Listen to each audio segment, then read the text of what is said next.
There we go. Right. So last week, we started to talk about this rather peculiar concept of a Bat Kol.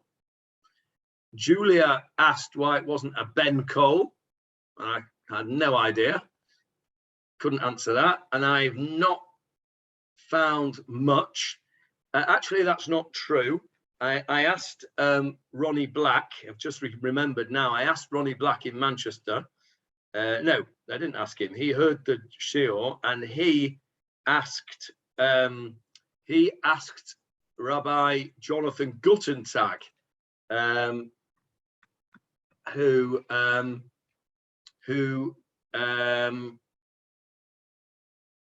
it was the rabbi of Whitefield Shul, and I am going to share with you the screen. He has given us a few of his suggestions, nicely written out here. Let me share the screen with you because I always complained when people asked questions and were told I'll look it up, and they never came back to you. So we can't do that. So here we go. Bat Kol, Bas Kol, as he calls it, heavenly voice. Why not a Ben Kol? Rabbi Jonathan Guttentag, in response to a question raised by Ronnie Black. Actually, it's in response to a question raised by Julia Posner and passed on by Ronnie Black, but he didn't know that. So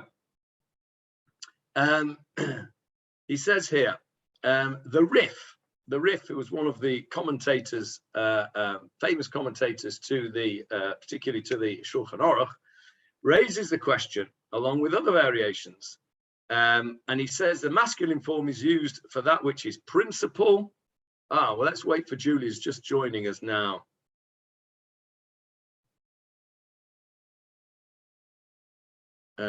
Let's just wait till Julia joins us, and then we can just... Julia, are you with us? Can you hear us? Julia?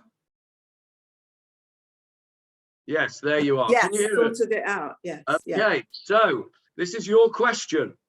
Why is it a Bat Kol and not a Ben Kol? Ronnie Black, who is an old friend of mine from Manchester, listened to the recording of the shiur and passed the question on to Rabbi Jonathan Guttentag, who he thought might know the answer to this, because it's a kind of nonsense question that he likes to get involved in. He gave us this answer, and we just started, just before you joined, to go through what Rabbi Guttentag had written. And it's quite interesting because you are spot on in what you said, according to him. Let's just have a look.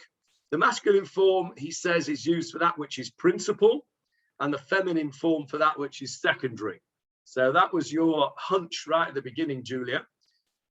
Let's just go down here. The Tosfos Yom Tov, another one of the commentators to the Gemarah, says Bat Kol is feminine because it was not a direct prophecy. It's a weaker form of prophecy, like Julia said, like Nekevia. Nekevia comes from obviously the word Nekeva, like Nekeva. Nekeva means feminine, okay? An echo, diminishing volume on each register of the echo. We spoke about the idea of it being an echo last week. And with each echo, it gets less and less and weaker. Tosfos Yom Tov seems to indicate that the feminine form indicates that. And then he gives a quote of Moshe Rabbeinu, Im kocho at osa li. With his strength, you are doing at osa instead of ata. It's a weaker form of the prophecy. And then he goes to the Rabbeinu Bachya, and he gives two explanations here. The masculine form relates to the Torah Shebiktav, which is the written law, and the feminine form, and he puts this as Yesh Aim La Masoret, relates to the Torah Sheba'al Peh, the oral law, which was handed down and therefore received indirectly and is therefore secondary.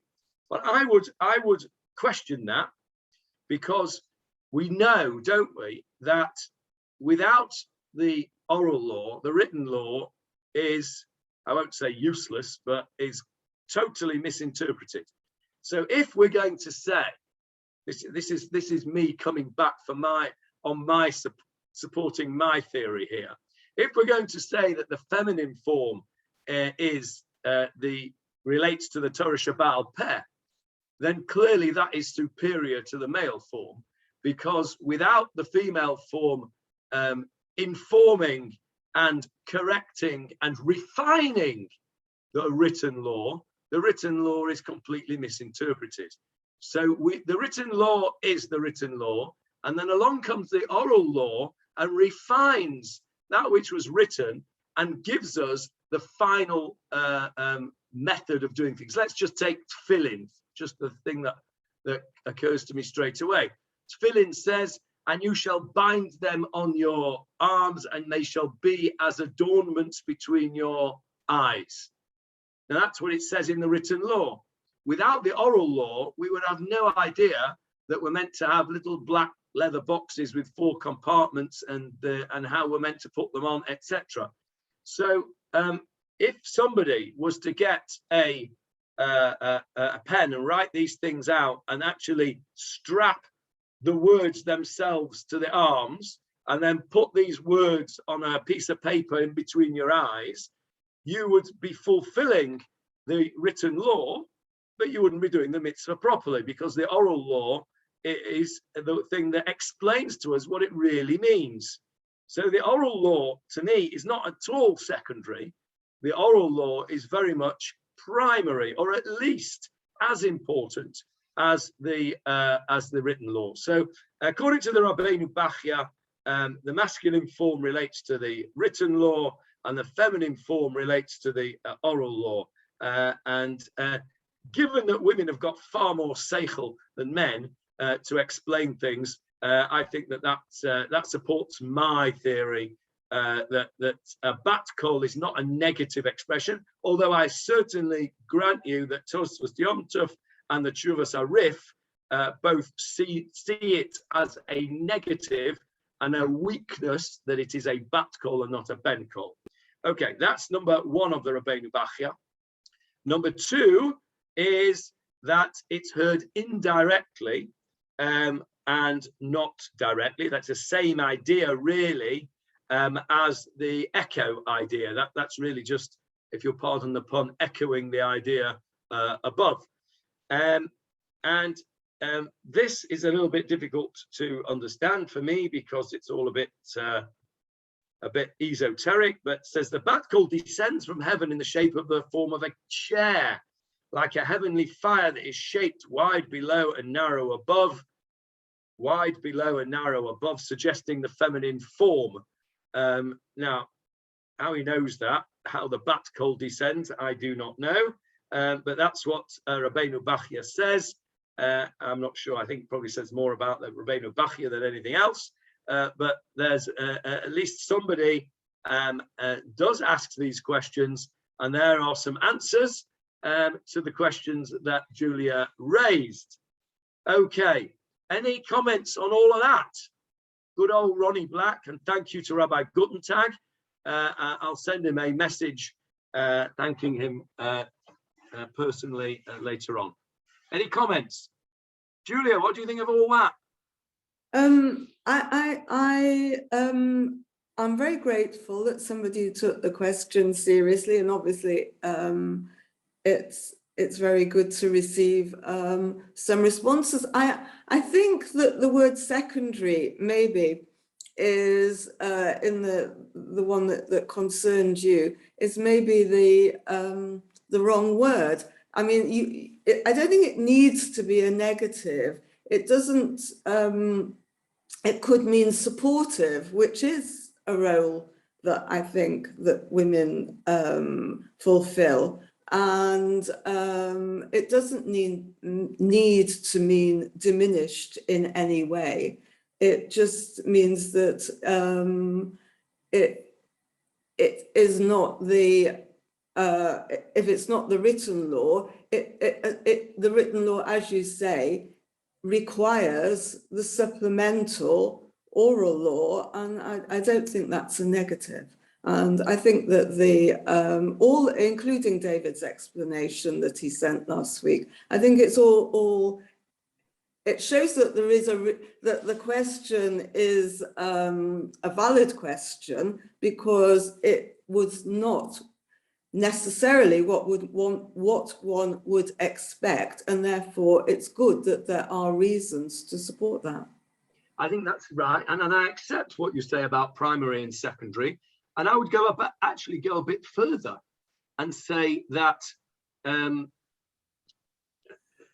without the secondary qualification, the primary can be misunderstood, and we often see that, don't we? We often see with a couple, with a man and a woman, that the subtlety that the feminine mind deals with better than the male mind, in my view, is often needed to what we call, I suppose, round the edges. I'm thinking about I'm smiling because something popped into my head. I know you'll all find this very hard to believe, but when I go to meetings, or when I used to go to meetings in my work, I had an awful habit of engaging mouth before engaging brain, and would say things that perhaps shouldn't have been said in quite the way I said them. And my practice manager, my practice director, who was a lady, always used to say to me, before you open your mouth, tell me what you're going to say and I'll round the edges for you. And I'm not suggesting that that's always the case with men and women, but I think it's quite I think it's a reasonable thing. And I think that the Torah Shabbal Peh does round the edges and does inform the Torah Shabbichtav. And I think that in a good relationship, there will be somebody who is perhaps not the primary mover, but is certainly extremely important in the background, in a secondary manner, in a supportive manner, like you say. So I will accept that completely. Can I just say two other things, please? First, that the word nuanced is a very useful word, I think, in describing it, in considering what you were just saying. But also, if you look at education, and I'm just thinking because I've got so many children here in education, primary is the first port of call, but secondary is, after all, more important. Well, not more important, but certainly supplementary, and in a way you learn a lot more. So I think that that it's not a negative. Okay, I agree. Secondary can build on primary, yes. Yeah, and I think that's what the Torah Shabbal Peh does. The Torah Shabbal Peh, the oral law, builds on the written law. So yeah, we're in agreement on that. Anybody else like to comment on Bat Kol before we move on to Marcel's questions from last week? Marcel doesn't even remember what his question was. Okay, all right. Marcel, can you remember what question you asked me last week about this Gemarah? I don't think I was at the Shia. I only listened to the recording, if I'm not mistaken. I don't think so. Maybe I'm mistaken. But you asked me, what were they doing in Jericho? No, that was Jeffrey. Oh, well, Marcel, Jeffrey, same sort of thing. Okay, it was Jeffrey's question. Okay, all right. Well, yeah, are you your brother's keeper? No. Okay, Jeffrey's in England at the moment. That's why he's not joined us. Okay, it was Jeffrey's question. I do apologize. Okay, so Jeffrey's question from last week. Let's just have a look at the Gemarah. Let's just go to the Gemarah. Hang on a minute. There it is. Can you see the Gemarah on the screen? No. No? Okay, let me get it up. How about now? Yeah. Okay. So if you remember, what we said was that after the last prophets, the Haggai, Zechariah, and Malachi, and remember we spoke about when they lived and what they were up to and the political things at the time. It was very, somebody, I think it was Avril said to me, thank you for the Tanakh shir last week, because we spent most of the time learning Tanakh instead of Gemarah, but nevertheless. And then we said that Nistalka Ruach HaKodesh, this Ruach HaKodesh, this divine spirit, whatever that meant, prophecy finished, but we still used Bat Kol. This idea of a Bat Kol, a heavenly voice, was still in use, if you like. And then we said Pa'am Achat, one time, Hayu Mesubin, they were lounging about, Ba'aliyat Beit Guria B'Yericho, in the attic room of the house of Guria in Jericho. V'nitna aleihem bat kol, and a heavenly voice came down min hashamayim, from the heavens. And Jeffrey said, what were they doing in Jericho? Jericho was a place where there was a cherem on it. You remember from Sefer Yoshua, it was burnt down and you weren't meant to rebuild it. So what on earth were they doing in Jericho? It was a very good question. I didn't find much of an answer to what they were doing in Jericho. And then I broadened my question to ask, who was Guria? And why were they in the house of Guria? I did find an answer to that. I didn't find an answer, I suppose they were in that Guria's house because they were in Jericho, because they were in Guria's house and that's where he lived. But Guria, it seems, had a large house. Guria was a wealthy man who had a large house. And here, this is the group of sages who were, this is basically the Sanhedrin of their time. This is the major rabbis of the time. These were the Pharisaic, not parasitic, but Pharisaic rabbis, although I suppose some would say that they were parasitic. But anyway, these were the rabbis of the Pharisees. And as we said, they were the dominant sect following the destruction of the temple, from which everything else came afterwards, rabbinic Judaism and today's modern Orthodox, ultra-Orthodox, Reform, Conservative, Masorti, Liberal, whatever you want to call it, comes from Pharisees, from the Pharisees today, except for the Karaites. There are a small sect of Karaites and the Shomronim, the Sumerians, who we've talked about in the past. Everybody else is from the Pharisees. And these rabbis were the major rabbis of their time. And so in effect, this was, and of course, this was after the destruction of the temple. So in effect, this was the government in exile that was meeting here in the house of Guria. So Guria was clearly somebody of importance because he housed what was in effect the governing body of the Jewish people at that time. He was a wealthy person who had a big house, and he enabled the meetings of these to go on. That is who Guria was. Why he was in Jericho, I wasn't able to find anything. I had a look and to see whether there was anything that where Guria was mentioned anywhere else in the Gemarah.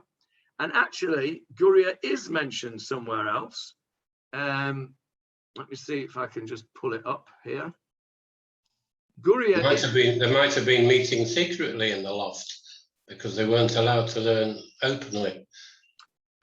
It doesn't seem that was the case at that time. What I read was that Guria had a big house, and that was where they all and there would probably, if that was the case, Johnny, there would probably be not in the loft, they'd be underground in the basement, as we read in the Haggadah. Haggadah, yeah.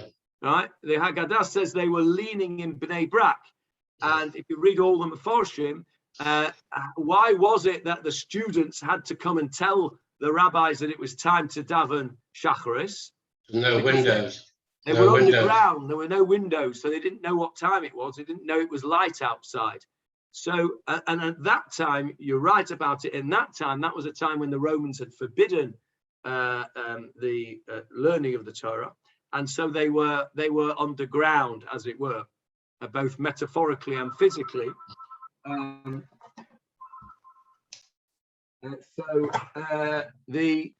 So here they're in the attic. So they're hiding at this particular time.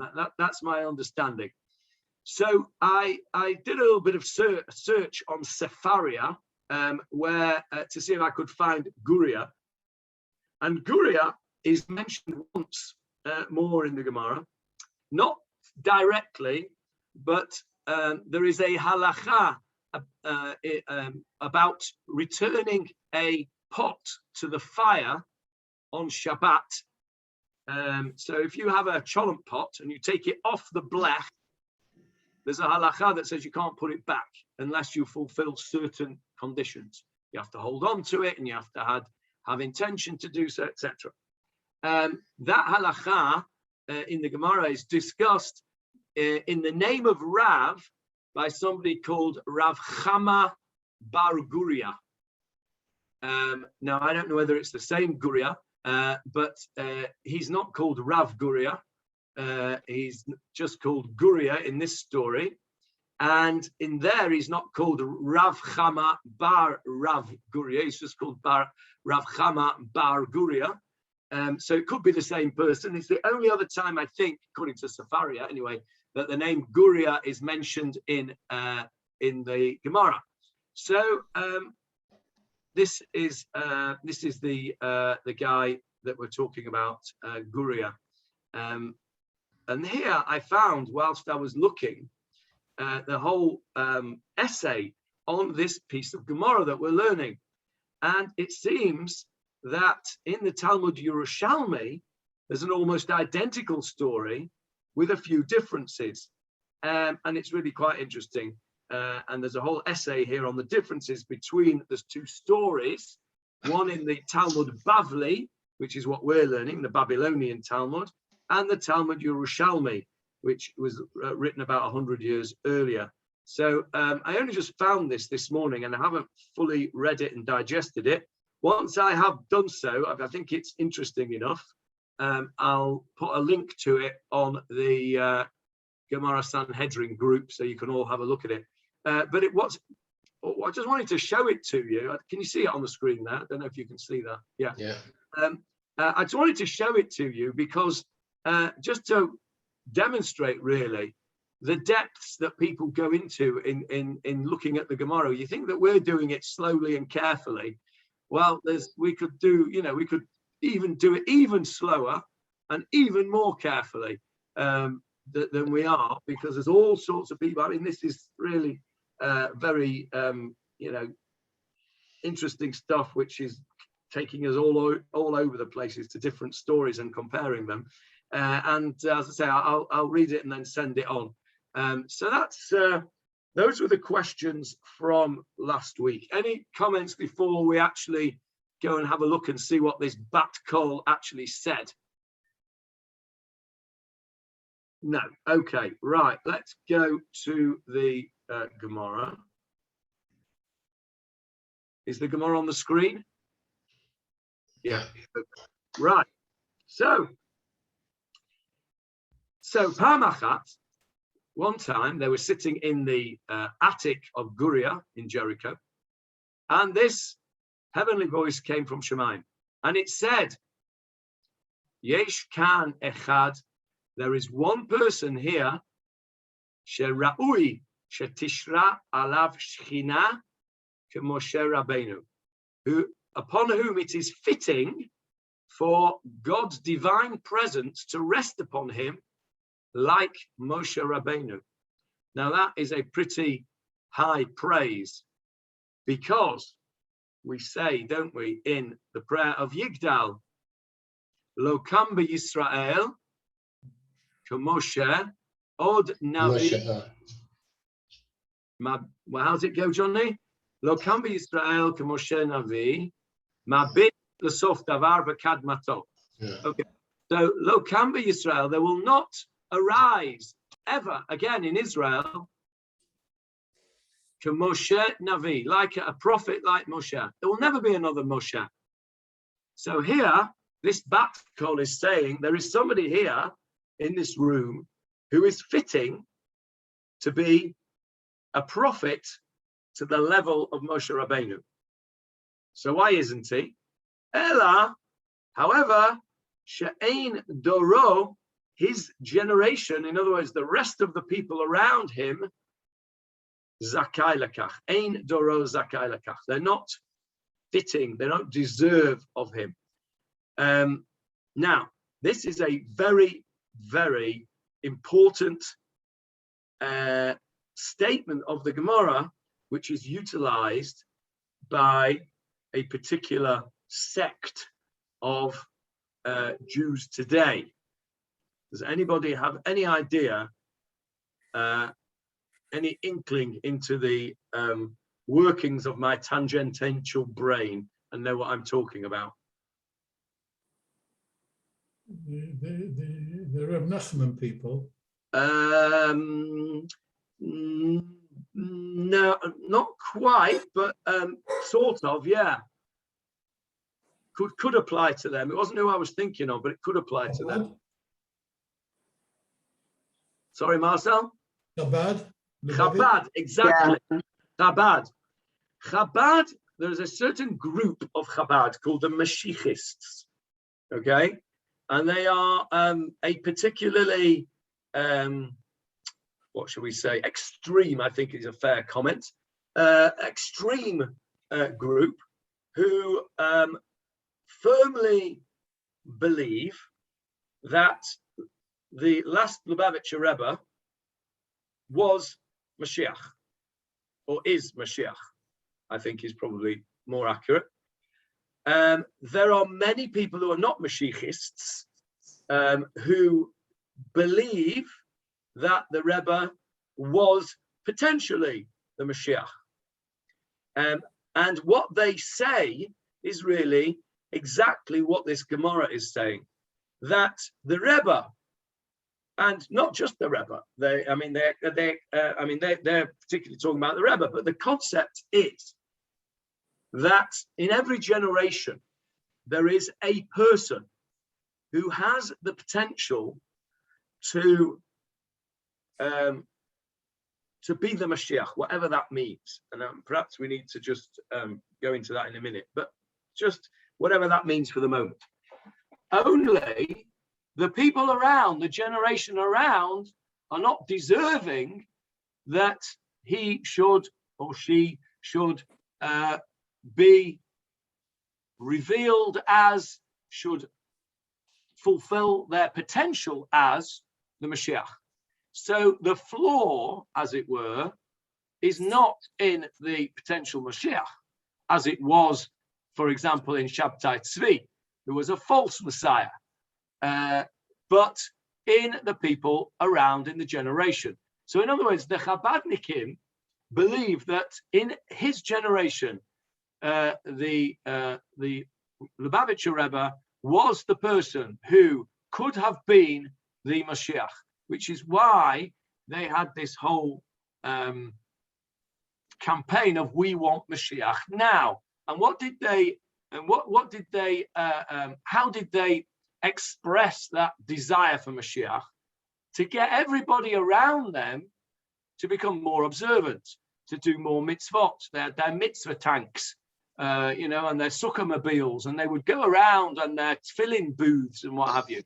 And posters down halfway house. Yeah. All of them. So they had campaigns, mitzvah campaigns, to encourage the people around in the world, the Jewish people around, to become more mitzvah observant, because in their philosophy, this pasuk, or this statement of the Gemarah, which is quoting a Bat Kol, applied to the Rebbe's generation, that there was here, yesh kan echad, sharo tishra alav shechina k'Moshe Rabbeinu. They believed that there was one person in the world who was fitting to have the Shekhinah, the divine presence, rest upon him like Moshe Rabbeinu, and that was the Rebbe. The problem is, she'ein doro zakai lakach. The generation was not fitting for that to occur. So they took it upon themselves to make the generation more fitting in the hope that they could improve the generation sufficiently that the Rebbe could then say, okay, now you deserve Mashiach, and I'm it. And that was the basis of the campaign, mitzvah campaign, which Chabad very successfully undertook in the 60s, 70s, 80s, 90s, and even through to today. Problem was, of course, that the Rebbe passed away. The Mashiachists would dispute that and say that he didn't really die. But anyway, we're not going to go into that. And so therefore, just like Hillel in his time, because we're going to see in a minute that this is referring to Hillel, just as Hillel was potentially a Moshe Rabbeinu, but the people around him didn't deserve it, the Rebbe in his generation was a potential Mashiach, but the world didn't deserve it, didn't warrant it. The question then asked is then begged, well, is that not the case in every generation? Surely every generation has a leader who has the potential to do the things that a Mashiach would do. In other words, to unite the people, to bring us back to a state of holiness, etc. Does it say in the Haggadah, John? Is it the Chol Dor V'Dor? The Chol Dor V'Dor. Where's okay, that? So you're thinking of V'hi She'amda. In the Haggadah, I think. Yeah, in the Haggadah, V'hi She'amda. It's slightly different. What we're talking about there is the promise that HaKadosh Baruch Hu gives us that he will save us from our enemies. Okay. And it says, B'chol dor v'dor omdim aleinu v'chalos leinu. In every generation, they stand up to destroy us. But it's the same idea of B'chol dor v'dor, if you wanted to say in every generation. So the idea is that in every generation, there is a potential great leader who potentially, if the people were ready for it, could unite the people into and elevate the people into a state of greater awareness of God and a greater, deeper relationship with God. I'm not of the school of thought that believe that the Mashiach is an individual person who will come riding in on a white donkey into the gates of Jerusalem. I believe that the concept of Mashiach is a time where there is unity amongst the nations, where the world is a safer and more harmonious place, etc. And the Mashiach will be the person who is the leader of that generation, who enables that state of affairs to come. One sec, Marcel, come back to you in a sec. That enables that state of affairs to come about. Now, the Chabadniks believed that in the previous generation that was the Rebbe. You could argue that in a narrower sort of sense, Rabbi Sachs was that person in his generation. He certainly had the potential to unite people, to inspire people, and perhaps our generation was just not yet ready to embrace his ideas to the greatest degree that we should have done. And this would be an interesting debate for everybody to say, well, I think that in the previous generation, maybe it was Rav Soloveitchik, maybe it was the Chofetz Chaim, maybe it was Rashi in his generation, maybe it was the Rambam, maybe it was the Ramban who argued with the Rambam. This is an endless debate. It's a bit like saying who was the greatest footballer of all time, La Havdil. You can't it's all about generational things, isn't it? And this is what this Gemara is talking about here, that Hillel was, in his generation, was a potential Moshe Rabbeinu, only the people around him weren't really ready for that situation. Marcel, you wanted to say something? Johnny, I think the Rebbe himself said he wasn't the Mashiach, but I think I heard him. I've never seen that said. I've heard people say that he said that. Yeah. If it was said, in my very humble opinion, it wasn't said loud enough, or often enough, or in writing. But that's another debate which we shouldn't have right now. Marcel. Fascinating stuff. When you just started this subject about the Mashiach, I don't know if you made a slip of the tongue, intentionally or unintentionally, when you said he or she. Intentionally. It was intentional. So on what basis do you... on what basis do I think Mashiach might be a woman? On what basis should it not be a woman? I have no idea. That's why I'm asking you. Well, then, and I've heard that idea before. Well, I mean, I think we should go back to what we were saying before about a Bat Kol and a Ben Kol, and primary and secondary. I firmly believe that the role of women in the world needs to be recognized as being equal, if not greater than that of men. And given that my concept of Mashiach is somebody who is going to bring harmony to the world, it's certainly not beyond my realms of thought that that person could be a woman.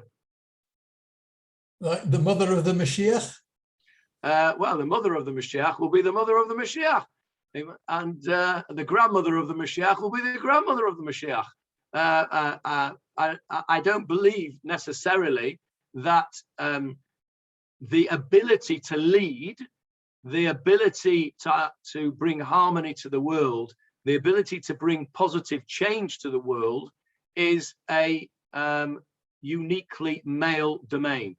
I think, if anything, women are certainly equally and perhaps even more suitable for that role. That's my heretical thought for the day. Avril Links, you wanted to say something. Yes, I just wanted to ask you a question. I assume, given that this prevalent idea that in every generation somebody potentially could be Mashiach, I was assuming there must be other sources for that, because this Gemarah seems to be referring to this particular situation. So I just wondered where the other sources were to suggest that this applied to every other generation. And just on the Mashiach point, don't want to be heretical, but I thought it was Mashiach ben David, not Bat David. Oh, that's a good point. Yes, there's a good point. Mashiach ben David. I suppose you've got me there, Avril. But I will see. There's the forensic lawyer coming out there. You know, every word is important. Mashiach ben David. How can I get out of that? I suppose I could say that it's a generic term, but I'm struggling, aren't I? Really? Okay. I'll have to think about that and come back with an answer at another time. But conceptually, I have no issues with a female Mashiach. In terms of the generational thing that you mentioned, I think the Gemarah is going to answer that question for you, because we're going to see that in another generation, the next bit of Gemarah, if we ever get there, is going to tell us of a very similar situation in a different generation, where somebody is said to be worthy of the Shekhinah upon them. And that story, that piece of thing that I showed you earlier on, this thing here, no, not that. The other thing that I was going to read about this story, that mentions the same idea in various different places in different generations. So I think that there is clearly a generational thing. It's not just a one-off for Hillel's generation. Somebody else had their hand up. Howard, I think it was. He's taken it down. I withdrew it, yes. I just think it would be a shame if the Mashiach, which probably is a male gender word, I don't know, or Hashem were to be dragged into the gender wars, which are going on now so furiously in Britain and America, will probably come to Ezra. I agree, but I'm afraid that they will. You're right. We could really do with a little bit of gender concretization, as opposed to being the opposite of gender fluidity. But again, I'm straying into territory which I probably ought to avoid. Okay, so I think this is a very interesting Gemarah here, and I truly believe that this is a support for the idea that Chabad popularized, if you like, that there is a potential Mashiach in every generation, and you can what's the word I'm looking for? You can make it a bit more palatable, if you like, to the sort of less religiously inclined by saying there is a potential outstanding world leader in every generation. You know, some might say that Nelson Mandela fulfilled that role in his generation. Others would say that he was a terrorist that deserved to be 27 years in prison. So, but you know, that one man's meat is another man's poison. I'm just pointing out that the idea that there is one person who is outstanding in the generation and yet doesn't achieve his own potential, not because of his own failings, but because of the failings of those around him, I think is a very interesting concept, which I think that we can perhaps all relate to, even in a much more sort of a smaller and confined context of our own lives, our own families maybe. So I think it's a very, I found this very thought-provoking, this idea that this Bat Kol was trying to express. When the real Mashiach comes, the world is supposed to end, or we're all going back. Everyone will be Tchiyat HaMetim and everything. So it's obviously, it's not been yet. Is that what you think, Johnny? Yes. Fine, that's fine if that's what you think. That's a very mystical view of Mashiach, which is valid, but it's not the only view of Mashiach. The rationalist view of Mashiach is that Mashiach is a concept, has already started to evolve. The concept of lo yisa goyel goy cherev, that one nation will not lift up a sword against the other. The idea, okay, it's only evolving. The idea of the United Nations was that there would be no war no more. The return of kibbutz galuyot of the nations, the kibbutz galuyot of the Jews to the Holy Land has happened and is evolving, and it's happening rapidly. Aliyah is on the increase all the time. We have seen various episodes over the last 150 years which point us to the times of Mashiach. If the mystical view, of course, is that there will be a physical Tchiyat HaMetim. People who were dead will come back to life. I'm interested to know at what point in their lives they will come back to life. Will they come back to life as babies, or as the day before they died, as old people, or when they were 21 or 40, or, you know, what are the details of this here? We're not really told that. Where they're all going to live, etc., etc. As you know, I'm not a mysticist, and I find those concepts personally difficult to grasp. I was also taught all that stuff when I was younger. I found it difficult then. I find it less difficult now because I have an alternative, which is the rationalist approach. But you know, if that floats your boat, as it were, then I certainly don't want to disabuse you of it. Yeah, on that basis, Mashiach has not yet arrived. Even on the rationalist basis, the times of Mashiach have not fully arrived because there is still war, isn't there? And there is still evil in the world, as it were.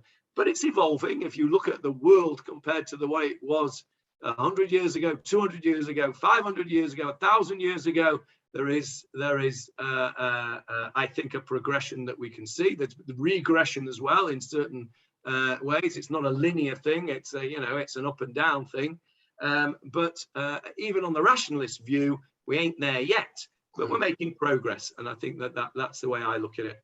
I certainly won't say that you're wrong, Johnny. I happen to say that I don't take hold of those views, but I wouldn't be so bold as to say that those views are not right. Howard? You've obviously been reading Steven Pinker. Well, if I knew who he was, I might read him. Who is he? Well, he wrote a book about how the world is becoming less and less violent, but I think writing it within 75 years after the end of the Holocaust, it's a bit of a chutzpah.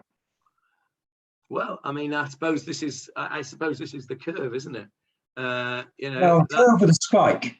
The spike, yeah. I mean, it's what I said. It's not a linear thing. We go forwards, we go backwards. The Holocaust, of course, was a major step backwards in terms of that, unprecedented. But you can't, I think, judge the world today on the world of madness of a period of what in effect was 12 years of madness. I won't argue now. Another subject for our debate together, Howard. That's it. Yeah. Look forward to it. Right, let's do a few words of Gemarah and see what's going on. So, the Bat Kol says there's somebody here who's potentially Moshe Rabbeinu only. The generation's not worthy of it. So, if you were in that room amongst all the stages, it doesn't actually say how many there were, but we assume there were a significant number, and they're all there. The first thing you're going to think of when you hear that Bat Kol is, whoa, that was a Bat Kol. That's come from God. And when you've got over your shock of that happening, your next thought is going to be, I wonder who it is. Yeah, which one of us is it? Well, there didn't seem to be any doubt in the eyes of everybody there, because the Gemarah tells us, Natnu chachamim et eineihem behilel hazaken. The eyes of the chachamim, of the sages, all rested upon Hillel Hazaken, Hillel the elder. And let's have a look at that little P there. Is P for personalities. Let's have a look what Rav Steinsaltz says about him. Hillel the elder and his colleague Shammai. Okay, so you've heard of Beit Hillel and Beit Shammai. These were Beit Hillel, obviously, is the house of Hillel, the students of Hillel, his what's the word, philosophy, and Beit Shammai are those who hold of Shammai's philosophy. So, who were in fact Hillel and Shammai, the owners of those philosophies, if you like, the proponents of those philosophies? Hillel the elder and his colleague Shammai were the last of the pairs of the Tanaim, and they led the Sanhedrin throughout much of the Second Temple era. Hillel served as the Nasi of the Sanhedrin, and Shammai was the Av Bet Din, the head of the court. These leaders lived approximately 100 years prior to the destruction of the temple at the beginning of Herod's reign. So that again, I think, tells us, Johnny, going back to your question, that this was not at the time after the destruction of the temple when it was forbidden to be learning Torah. This was still during the temple times, 100 years before the destruction of the second temple, and so there was no need for them to be in the hiding places doing this. So I think that sort of fits in with what we said earlier on. Now, what's interesting here, and I'm looking around, and there's a few of the members of our shul here. We've got Hillel and Shammai, who were philosophically quite different to one another in their approach. One is the Nasi, one is the president, the chairman of the Sanhedrin, and the other is the Av Bet Din, the head of the court. And they are both senior positions. And what's interesting is that and this happened throughout the times that we're talking about, is that there were two positions there. One was Av Bet Din and one was Nasi, and they didn't necessarily conform with one another. It was checks and balances. It was one may have one view, one would have another view. Ultimately, somebody's view would have to prevail, and as we know, Bet Hillel's opinion is usually the one which we go with. But nevertheless, we had two different approaches here as checks and balances. We're about to have elections in our shul, and there is one role which has been combined, two roles which have been combined into one, which some people are not very happy with, and that is the role of Nasi and Gabai. In effect, the Nasi is the same as the Nasi here. It's the chairman, the president, and the Gabai is in effect the Av Bet Din. Certainly in the absence of a rabbi, he is the Av Bet Din here. And I think people are right to raise an eyebrow that we have combined those two roles in our upcoming election.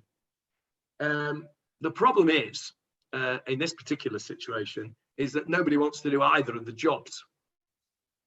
We're not having to fight off applicants. If we had applicants for both jobs, then we would split them up, but there isn't. So it's accepted that this idea here of having two different people in those roles is a good thing. The concentration of power, if you like, in the hands of too few people is not a good thing. The problem is that nobody wants to do it, and so it ends up being Hobson's choice, really. So that's but I think it's interesting that here he shows us that there were these pairs, Hillel and Shammai, who were philosophically opposed, but were very respectful of one another, and in fact their families intermarried. So it wasn't that, I'm not making a shidduch with you because you've got a completely different idea to me, which is the way it works today. You won't find Hasidim making shidduchim with Litvaks and vice versa. More's the pity. Here it was a healthy disagreements, l'shem shamayim, with a large dollop of respect thrown in as well. So that was Hillel Hazaken and Shammai. That's who they were. So we're in this aliyah, this loft, having this meeting, and this heavenly voice comes out and says, one of you is fitting to be Moshe Rabbeinu, only the rest of you are not. And they all look at Hillel Hazaken, and it seems that he was the accepted leader of the generation. He was the Rebbe of his generation. He was the potential Moshe Rabbeinu, the potential Mashiach. And then the Gemara goes on to tell us something further.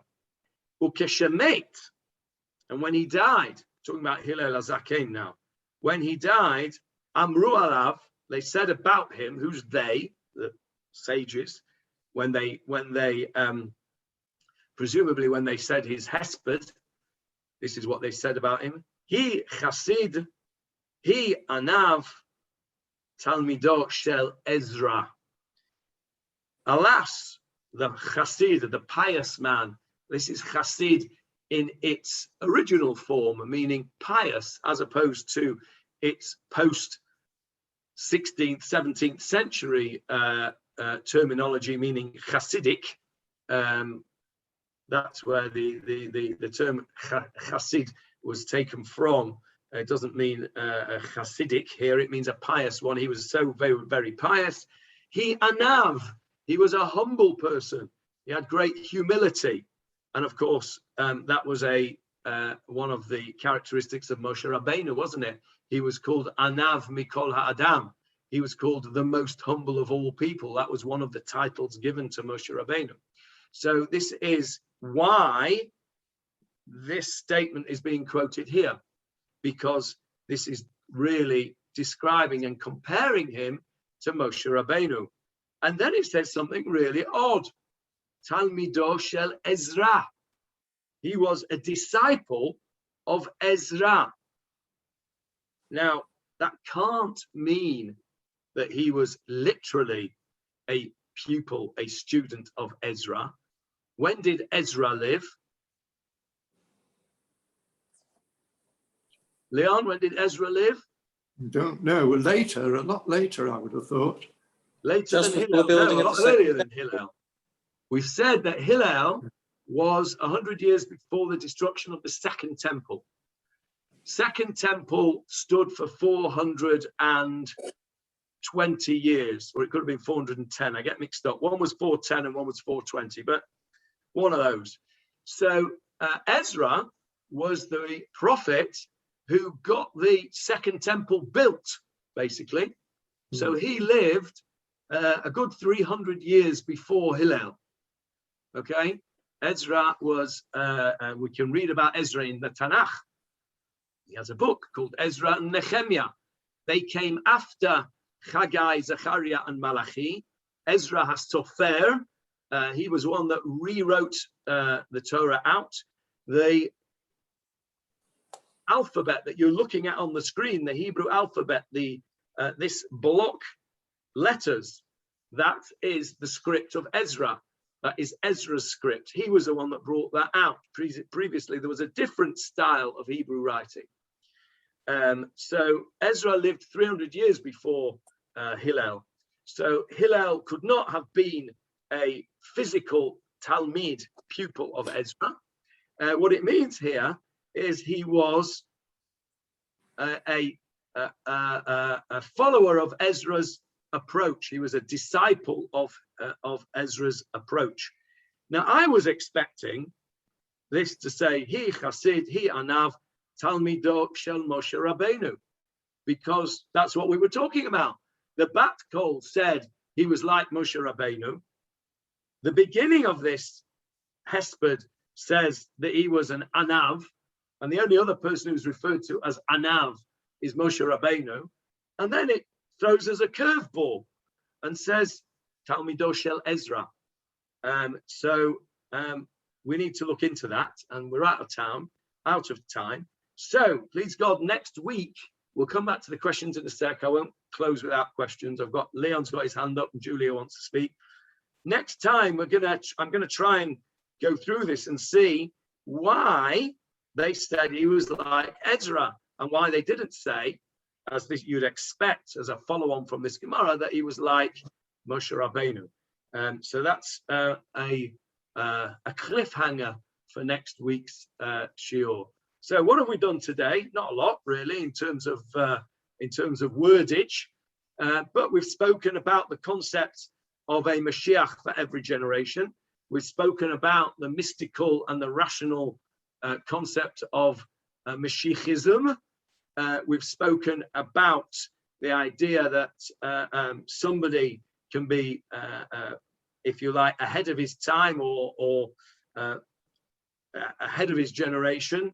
And we've got the idea that one person can be like Moshe Rabbeinu, even though it says there will not be another Moshe Rabbeinu. This Gemarah seems to contradict that a little bit. And right at the end, we've got Ezra thrown into the mix, who we'll talk about next week. Leon first. Well, we've just reached the point where I mentioned that there was a mistranslation. You said he Chassid, he Anav. In the art scroll, it's the vowel is hey Chassid, hey Anav, which they translate as the word hey as alas. Now, I looked up that on a modern Hebrew English dictionary, and they translate the word hey as hey, H-E-Y, hey you. Yeah. And alas really is a negative term. It's like saying, oy vey, he's a tzaddik. Oy vey, he's humble. That's not what it means. It means, hey, he is a tzaddik. Hey, he's humble. So in my view, it's a mistranslation. Okay, that's interesting, because I think that you have managed to insert the 21st century into the Gemarah. Yeah, I'm not sure the word "hey" existed in the time of the Gemarah, as in "hey you."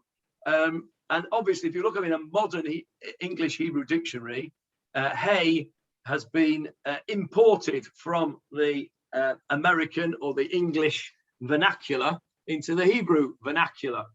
And it's not saying here, I don't think, oy vey, he was pious. It means, oy vey, we have lost the pious man. Oy vey, we have lost the humble man. Woe is to me, we have lost the pious man. And I think that's what it means. I'm looking for it in my art scroll, which I have in front of me. And I can't find it. It's Oh, I found it. I found it. I found it. Bottom Yeah. of the page. I found it. Yes, it says "hey," which is with a tsere, 2 dots. Yes. Hey, and he translates it as "alas." And if you look on the screen, so does Rav Steinsaltz. Alas. Can you see over here? Yes, I can see that. So whether it's he or hey, there seems to be an agreement that it's a sort of oy vey sort of expression. But I quite like your explanation, Leon. Hey, what a great guy he was. Yeah, why not? Let's introduce a little bit of the 21st century. So Leon, when you write your updated translation of the Talmud, when you're 155 and we've finished doing this Masechet, I think you should insert that. I think that's rather nice. Howard. Well, without wishing to take anything away from Moshe Rabbeinu, he wasn't flawless. And why would the next Mashiach need to be flawless? Moshe Rabbeinu wasn't. That's why he didn't enter the promised land. Correct. We don't believe in saints, do we? I'm actually doing a presentation on that on Parashat Toldot, which is Shabbat, November the 6th. If anybody is going to be in Manchester on November the 6th, you can come and listen to a presentation on the lack of sainthood in Judaism at Steen Court Shul. We're putting on a Shabbaton at which I am one of the speakers, and I'm going to speak exactly about that idea, because it's the parasha of Yaakov and Esau, and I am going to be laying into Yaakov's behavior and pointing out that we are an Oliver Cromwell religion, warts and all. Julia, I think you wanted to say something. Apart from wanting to say alas poor Yorick, which just sprung to mind, I just wanted to go back to Haggai, Zechariah, Malachi, which it says they were the last of the prophets. And then you've mentioned Ezra and Nehemiah. So how could those be the last if then there were following ones? Or can you just let us know more about Ezra when next week, because I would be very interested to learn more. It's a very good question, and the answer will be revealed next week when we talk about Ezra and Nehemiah. It's very interesting, isn't it? Hillel and Shammai, Rav and Shmuel, they were pairs. Everything is, and it says here they were the last of the pairs of the Tanaim. Everything was done in pairs, chavrutot, and it's still done like that in yeshiva today. Ezra and Nehemiah were also a pair. I like to think of them as Batman and Robin, but that's just my sort of, I suppose that's my age, that Batman and Robin were my favorite cartoon characters when I was a kid. So this idea of working together, and funnily enough, I had a meeting yesterday. I was at a meeting yesterday with Ravi Doe and somebody from and Dr. Daniel Rose from the Sachs Foundation. We're trying to get some traction together with Techelet and Rabbi Sachs's Legacy Trust, and we were talking about the problem of that Rabbi Sachs did not have any Talmidim. He didn't have somebody who, he didn't have people who were, I mean, there are plenty of people who are his followers and follow his philosophy and deeply follow his philosophy, but he didn't have any Talmidim. He didn't have any pupils. Rav Soloveitchik had pupils. He had people like Rav Lichtenstein and people like that who were then carried on his learning in his. And we were talking about this problem that Rabbi Sachs was a one-man band. I mean, he was a brilliant one-man band, and in some ways, perhaps he was the Hillel HaZaken, that he was so far ahead and so far at the top of his generation that there wasn't anyone that he could be a pair with, like Ezra and Nehemiah. But it seems to me, looking back in history, that the most successful method of promulgating ideas is to have pairings and then Talmidim to pass that on. And that's actually what we were talking about yesterday in our meeting, how we can progress those ideas that that Rabbi Sachs put out so beautifully, and the ideas that we're trying at Chelet to try and to put forward, how we can get that going and not just be one-man bands. So that was interesting that came up yesterday as well. This idea of I don't know why I'm telling you that now, but I can't remember your question now, Julia. But it led me into that, whatever it was. Any other comments before we close? Is there a potential that they were talking as Ezra as a potential Mashiach as well by mentioning him at the end of that paragraph? I think there is. I think Ezra was was definitely the leader of his generation. You'll see when we talk about Ezra and Nehemiah why I call them Batman and Robin, because they were very much in partnership together, but doing slightly different things. But yes, Ezra was the leader of his generation, in the same way as Hillel HaZaken was clearly the leader of his generation, as was Moshe Rabbeinu, and the other people that we're going to see down the page here when we read about further Bat Kol, further heavenly voices that we read about. And so we'll come to that next week, or maybe the week after. Okay. Shabbat Shalom. Nearly there. We'll see you next week. Shabbat Shalom. Thanks, Johnny. That was really interesting. Shabbat Shalom. Thank you. Johnny, when is the Rabbi Sachs evening that you do? Oh, yes, the Rabbi Sachs evening. Sunday night. Yeah, I need to stop the recording here for this.